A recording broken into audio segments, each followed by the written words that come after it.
Hello YouTube viewers, welcome to my channel Science to Technology. In today's show, Future Friday, we're going to talk about ethics part 1. So let's dive deep into it. Now, what is ethics? Well, ethics is not a binary system. It's an algorithm that allows us to make quality decisions, meaning a decision that has the least amount of regret in the future.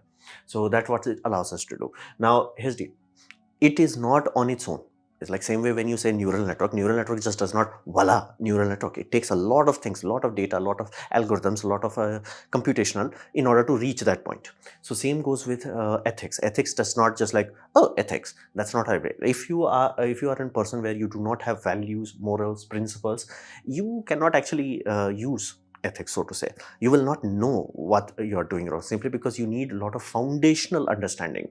Same way you say E equal to mc square, it does not mean anything to unless you know what energy is, unless you know what light is. Same goes with ethics. Ethics is a very high level concept that algorithmically allows us to make good decisions based on values, morals and principles and all other things, other cores basically, so to say. Now, why would any human would want to go through that route? Why do you want to go through that much hassle? Well, reality is we learned it the hard way that it allows reduced misery. Meaning, will it eliminate it? No. But it will allow you to sleep soundly at night. If you know in your heart properly, if you have did your best and you properly made a decision with your ethical viewpoint, output of that would be that you know whether our output of your action is good or bad, it's irrelevant to you. Meaning it's like, hey, I did the best I could do given the constraints I had, given the knowledge I had, and it is what it is. So it allows very low misery. Again, not a zero, but low. On top of that, it also allows inner peace. I have no idea what the heck I wrote there. Yeah, inner peace. Now, inner peace is a really priceless thing. Why? Because when you are poor, you will always think money matters. Here's the deal. It does not. You would be shocked how it does not, especially when you actually start to make a lot of money. And there are countless, let that be very clear, there are countless people who are in jail even though they were filthy rich, simply because they could not stop, they could not achieve inner peace. I'll explain it further. Now, it also allows content. Content is like this puppy. When you are rich, when you are content and happy with what you have, because here's the beyond a baseline, it becomes a desire department. Basically, do you need food? Of course you need it. You're gonna be poofed if you do not. So those things are very base level. The moment you reach above it, basically you have a house, you have a place to poop, you have water to drink, all those things are sorted, you start to grow. Now at that point, you can grow a lot emotionally, psychologically, if you have this contentment where it's like, hey, I got this. Like, you will work your ass off, but if you do not gain it, you do not become resentful. So ethics is that sort of algorithm. There is benefit of running basically this system, ethics based system. So what are the base foundation for this? Well, here's the ethics is built of cores, right? You need a core in order to run ethics, so to say. Now, thankfully, humans around this planet, there is only one planet that I know that human has humans, they have similar core. Go through any religion, go through any culture, go through any country. There are 200 countries, thousands of culture, 5 to 6 major religion. Output is always the same. Now, again, the specifics could be different, but how they achieve it is like what they are trying to achieve is same. Cause no harm. Now you may be like, hey, won't they preach violence against others? Well, it does not matter that way. Like, look inside the in group, there always be like, hey, help your fellow citizen. Does not matter which religion which religion you're looking into, which culture you're looking into, which country you're looking into. Always like out group, that does not matter. In group, they are damn sure do not cause harm to your in group. Another thing is, do not cheat, even if you could cheat, because here's the deal, you cannot police everything. We have learned is the hard way. You cannot police everything, and nor do you want to, because at some point you have to believe that people itself is gonna be good. Because here's the deal, if you're like, hey, I will police everything, how do you know police are not corrupt? That's a very big issue in African nations. So like really big issues. So here's the, do not cause harm, do not cheat, lie. Now lie is a very specific thing, because lie is like when you're talking about ethics is like cement that bounds a wall. Now cement has components inside, right? Like same way you have water, sand and clay, clinker, so to say. All these things play a role. If you remove one component, it's no longer a proper glue, so to say, that can bound a wall. You just have stuff. So lie is one of those things that corrodes everything. Meaning, you lie a little bit, you may think it's not a big deal, but over time it could cascade into something where people do not trust. So these things are very core level, where you have to have these three core components in people. Again, there are many more cores, you can do PhD thesis on that, but bare minimum you must have these three in order to have a foundation where you can stand. Then you come to another temporal vector, meaning what you're going to do, future part. Now, why does that matter? Because you are making decision hoping the outcome would be right or wrong. So what are you hoping for? Well, that depends on purpose, greater good, faith, trust, these sort of things. So purpose here, and again, different cultures have different values on that. So some cultures will be like very specific on your purpose. What is your purpose? What is you are doing? They value that part far more than greater good. Other cultures would be focused on greater good. For example, there was an incident in Japan where they had a bank run scenario, meaning banks do not have money. So they have fractional money reserve system, meaning if everybody tried to pull their money out, it will collapse the bank. So it was a very big serious event, and it could have caused catastrophic failure of banking system, not a minor inconvenience, catastrophic failure. But there were a lot of people piled up in the banks, and a bank called central banks is like, bro, this is getting out of hand. They said like, let people in, simply because if you do not, the pile up for people, because this is before internet and all that, that will attract enough attention where it could get out of hand. So first they did that. Now here's the, there was another variable. What about media? News was a thing. TV channels were becoming a thing. So news media collectively decided, without talking to anyone, it's like our greater good vector prevents our purpose, meaning trumping. Like purpose is tell the truth to public. Greater good is like, if I tell this truth, it will cause far more harm than good. They made a decision. They did not cover it. Benefit is it just dissipated. Minor inconvenience in Japanese history. But that time Japan came very close to reaching a cascade failure. So greater good trumped. Now here's the, should a news media should have covered that? Again, depends on your ethical view.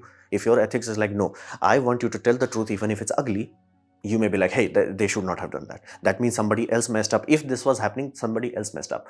And that person could just walk free because you did not, like, want the inconvenience. Both parts are true, but you have to balance it based on your weighting system, so to say. So what is your weightage? What do you weight on purpose? What do you weight on greater good? What do you weight on faith? Now, faith relies on all these three things, meaning you cannot have faith if everybody else is a cheat. You have to have faith that they are not. And that's the core principle of basically online transactions. How can we have faith that I give money to some anonymous company known as Amazon, Flipkart, eBay, that I'm going to actually get a goods? Like, this was a very big component for people who are running eBay in the early days. It's like people are like, oh, no, eBay will never catch on. It's like, who will trust money? It's like, but people did. And output was e-commerce became a real thing.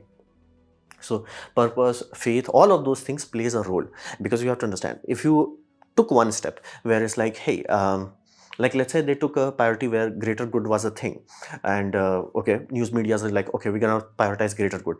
It gives you something, takes away something from you. It gives you the fact that next time something happens, people will not be too angry about you, because they will know that you thought whatever happens in the future, you thought you were taking, in country's best interest. Okay, that's cool. But here's a side effect. If corruption is high enough, and exposing it will cause a massive failure, people will not trust you whether to expose it or not. And yes, that did happen in Japan. That's why I said, like, all it does, ethical system allows you to reduce your misery. Because if you try to make perfect decision in all scenarios, you cannot. Ethics is the only thing that allows you to have some semblance of sanity at the other end. Trust is a very critical thing. Once destroyed, it does not build back up. So all of these things goes into a balance. Basically, you have a scale and you are like putting things there. How the heck you're going to balance it out? So this is how it goes. This is the core of it. Ethics on itself does not make any sense unless you have these things sorted. So these things are there, only then you can build a, like, you will find many times people are like, in an ugly situation, they justify way too many things. Why? Because these things, people like, hey, why you are not doing ethical things? Like, they cannot understand ethics. You can teach them ethics, but they cannot understand it because their core foundation is missing. So base has to be there for ethics to run. Now, what ethics allows us to do in terms of major impact is exploitation. It keeps a brake on exploitation. Because here's the deal, many times you will be in a position of power because you are paying someone, because you are their boss, or whatever have you. You will be in a position of power around your lifetime. Maybe right now you are young and you are like, okay, everybody's above me. But there will be a time you will be older. There will be a time, if you play your cards right, you will be in a position of power. Now, here's the, at that point in time, what you're going to do? Because here's the, you in a capitalist system, you want to get as much work out of them as possible by paying as little as possible. They also want to do exact invert of it. They want to take as much money out of you as possible while giving you least amount of labor. That's fair. Both parties are playing their best interest. Okay, that's fair. But here's the deal. Because you are on the top floor, you have some unfair advantage, so to say. So, and be mindful, the most Painful part of that would be it's legal. Now here's the why it's not illegal. Here's the you can, again, that's the whole thing. If you do not have ethical trust on your people, how do you trust the people who's supposed to, who watches the watchman kind of scenario happens? It's like, oh, everybody is corrupt, so I'm going to have a giant police force. How do you know the police force won't be corrupt?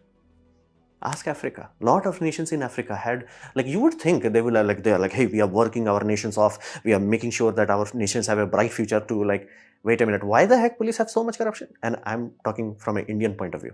We have corruption. And they have so much corruption, it's like, whoa, we good, bro, we good. So be mindful. This is why you have to have, you cannot have law for everything, because again, people will figure out a way to cheat around it. So you have to trust on the ethical part of it, even if it's legal, even if it's a legal way where you can exploit people. Like, for example, in India, we do not have a very good control of work time. So we have worked like very brutally. Like, literally, people would expect you to work Saturday, Sunday, and like 18 hours to 19 hours a day regularly. Like, regularly, this would be expected out of you. So again, that's a very bad boss management kind of scenario. It's illegal, but question is, will you do what is fair, or will you be exploitative? That's why I said exploitation is directly stopped based on your ethics, because people cannot pass a law on everything, and not to mention, who the hell will enforce that law? So, and you must have heard this setting talked about time and time again, that people never leave a company, people always leave bad management. So this is a management, go do this thing. This is a leader where it's like, hey, let me help you achieve more of it. And again, it benefits both of them. It's not just one benefit. It's like, it's just what you call, their ethic core is compromised, so they do not understand what the hell they are doing wrong. So this is one of those things where it's like, because sometime there will be a future where somebody is on top of you. If you did right to your people who are in your subordinate, there's a very good chance right will be done onto you. And if it's not done, you will not be miserable. You're like, why would it? Because you did right. Otherwise, you will die of frustration, where it's like, oh, I did this. That, circle of violence. So ethics is the core of this dilemma. Ethics allows you to apply some brakes when you need to.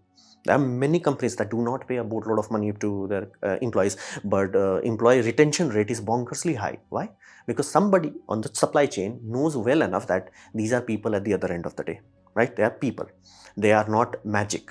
They are not, immutable. Oh, they should be professional. It's like, no, you want that, buy a server. If there are people, there will be good days, there will be bad days, and they're like, hey, we are not paying you like, Bill Gates' salary. So we cannot expect you to work like, oh, Bill Gates worked like 19 hours a day. Yeah, because it was his company. He got all the pros and the cons of it. You are giving us the con, but there is no pro for us. Because at the end of the day, I'm only going to get the exact fixed salary. That's supposed to be there for 8 hours of work day, not 18. So you see, that's the whole point. Someday, you may have a boss, and things can get interesting. So exploitation, there's only one break against it, that is ethics. You cannot write law after law after law, because at that point, at the end of it, you will reach a point where nobody will be opening a business in your country. Look into New York. Now, then we come to another aspect, extravagant. Meaning, whenever you need something, you need it, right? I need water. It's not optional for me. I need food. I need a shelter. I need a place to poop. All these things, these are a base level need. I have to have it. Once I achieve that, then my brain will start, hey, how about having an income where I can, that's basically, I'm planning for my future. Whereas, like, if I have some income, I will be sorted for a while in the future. So some amount of want becomes a need, because my base needs are taken care of. I'm like, hey, I want these things more. So that's good and all. It allows you to aim, it allows you to better yourself. These are good things to do. However, where do you stop? Now, this is the most critical aspect. Many times, not one, not twice, many times, look into jails, look into financial fraud specifically. People do not know when to stop. You will literally have people who are millionaires, meaning they are so sorted that even all of their businesses goes poof, all of it.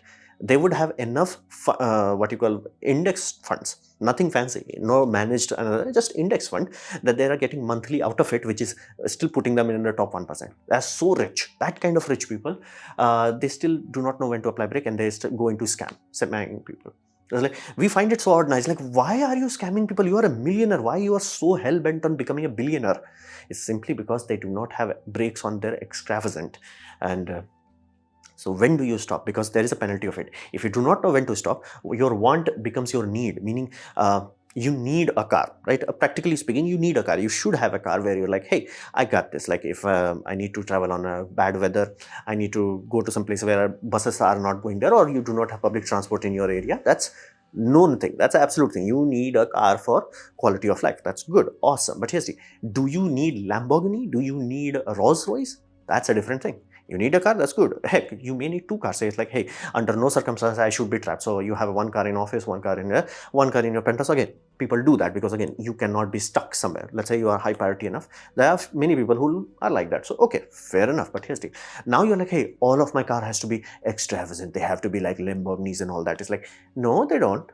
They don't. Now you have turned your basically want into need. Now you do not have a break. Now you are hungry. Now you are literally as desperate as a beggar on the street, even though you are a millionaire. And that's why I said, like, many times we study, it's like, dude, why did you scam people so you ended up in jail? It's like, you were a millionaire. Why were you scamming? It's like, because their want became their need. They lost their brakes. So ethics helps us to know when it's enough. Because here's the deal. If top 1%er starts to like lose their brakes, where they're like, I want more, I want even more, even more. But here's the deal. That is not magic. It has to be exploited from somewhere. So, and if you do not have ethics framework in yourself, you will not know what are you doing right. You're like, hey, I'm just giving them these people job. Why they are not working 24 hours a day? It's like, dude, they are not machines. You will not work 24 hours a day, and even if you are working, because it's your company, you have much greater share of profit. We accepted that, like, job has certain pros and certain cons. Running a business has certain pros and certain cons. Why are you expecting the same level of dedication to a company which they do not own? You own it, they do not. So enough. And there is another benefit for the people, like, top 1%, they can relax and chill. You will find many times people who are like, in books and authors and all that, and they actually became rich. They actually did not mess up. Surprisingly, a lot of them, they did not mess up. Why? Because they like, if you especially went there slowly, like, properly planning it out, and you're really focused on your ethics, you'll be like, hey, I want a house. Of course, you want a house. You want some sort of passive income to make sure that inflation does not destroy you. Okay, you got that. Then you are chill. You're chill. You good. You good. You're sorted. So, but again, you could have millionaires who are like working in Wall Street, printing money like there is no tomorrow, and they are so devoid of life that they are not spending time on their family. They are not spending time on what is important, and they're just like, I want bigger number. I want more yachts. I want even bigger yachts. I am hoping that it is a joke. Somebody is trolling that apparently there are so many rich people that their yachts are so expensive, it's the same price as the flagship battleships of countries. For example, India has INS Vikrant. It's nationally built aircraft carrier. Expensive puppy, $3 billion. You look into Moskva, that was, a Russian flagship. Again, billions of dollars. And the most expensive one that I know is like US super carriers that are around $13-ish billion. So big puppies. Here's the deal. Somehow many of these yachts are in the same price bracket. Not 13. I have not seen anyone that crossed 13. But 10, 3, 4, yeah, I've seen that. It's like, I'm hoping that it's fake. I'm hoping that a luxury yacht should not be that price. It's like, think about it that way. Like, what kind of scenario you are in, like as a Russian soldier, where it's like, hey, I am this Moscow. This is the flagship of Russian Navy. And then some, oligarch just goes, hey, bro, like, psh, psh. And again, Moscow used to break down a lot. So it's like, if they have a like full, properly well-maintained, well-oiled system, and you are running on a flagship, which is lol.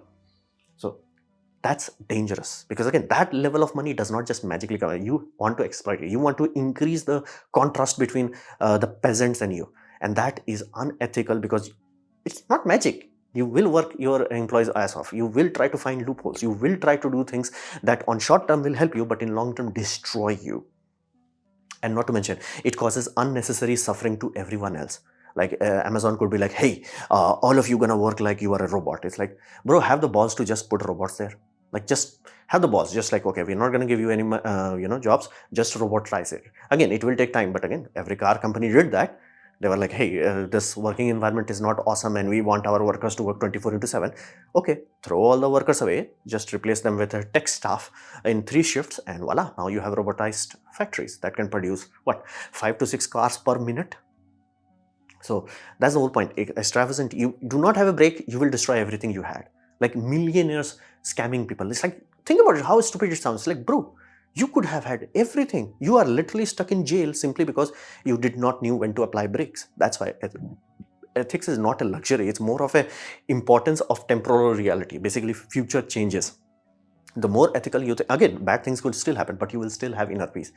So that is why extravagant breaks, you need it. Then we come to the most harsh part of current reality, polarization. Because facts are not as factual as you would think. You're like, hey, I have fact.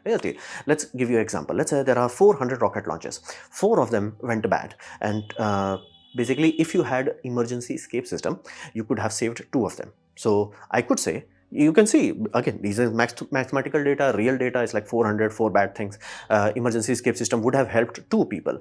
So you could have said, like, in the grand scheme of things, it's barely 0.5% importance, right? Okay, that's factually true. But here's the deal. Somebody, same data, can say, hey, we had 4 accidents. If we had 2, basically, we could have saved 2 accidents if we had emergency escape system. Now the mathematical data is 50% of lives that are lost could be saved if we had emergency escape system.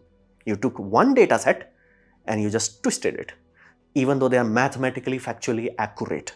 So let that be very clear. Do not fall under that childish mindset, which I used to do. I'm not going to say that I'm superior. I recently starting to understand it, is that facts can be twisted in such a way where it could cause polarization, meaning you can vilify the other. That's why I specified in the early part. Harm to your fellow is always looked up downwards, but harm to whatever their villain is, they could go YOLO on it.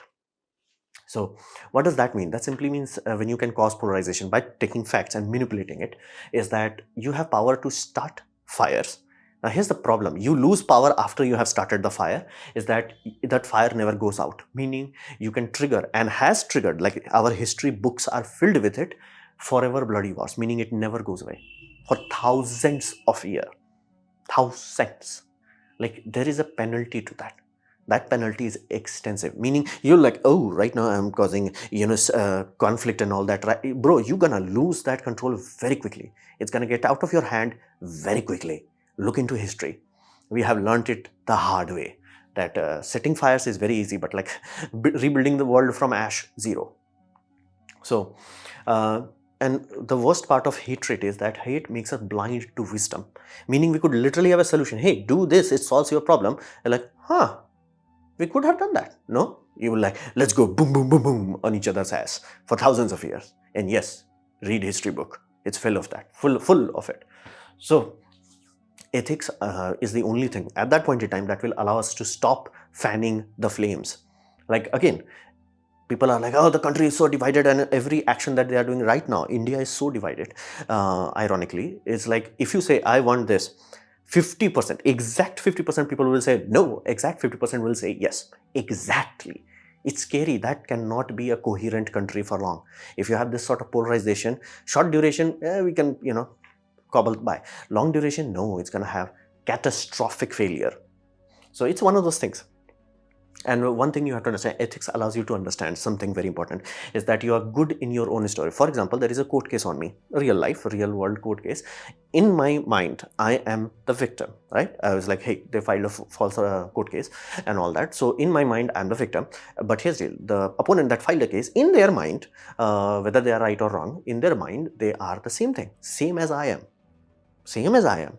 So this is one thing that you have to understand, that we are all perfect. We are all, gods. We are all Gigi in our own, our own stories. We are always the good guys in our own story. Ethics allows you to understand it, like allows you to pull back a bit. So before you start a fire that you cannot control. And yes, fires have gotten out of hand way too often. Like read history, that kind of often. Like it's so much that it's boring to us now. So that's the polarization aspect. Ethics is the only thing. You cannot pass a law where it's like, hey, 2% or like 50%. That you cannot pass a law on that, because both are true. That's why I said ethics is an algorithm rather than a binary decision. It's an algorithm. If you value, like again, then you go to your course. It's like, what do you value? Greater good or objective reality? You may be like, hey, I focus on greater good, so then I'll say it's 2%. You're like, no, objective reality. I'm like, okay, it's a 50%. That's up to you. So polarization is a very critical scenario where if people who are giving you facts, they can twist it. Same fact can be twisted in such a way where it's like, whew, damn. So this was my presentation on ethics part 1. Hopefully you have liked it, learned from it. In that case, please click the like button, share it amongst a friend. That will help me a lot. If you didn't like it, didn't enjoy it, I urge you to press dislike, press it twice to show me extra disappointment. Please leave a comment because I do try to reply to all of them. Subscribe, press the bell icon if you're free, and as always, thanks for watching.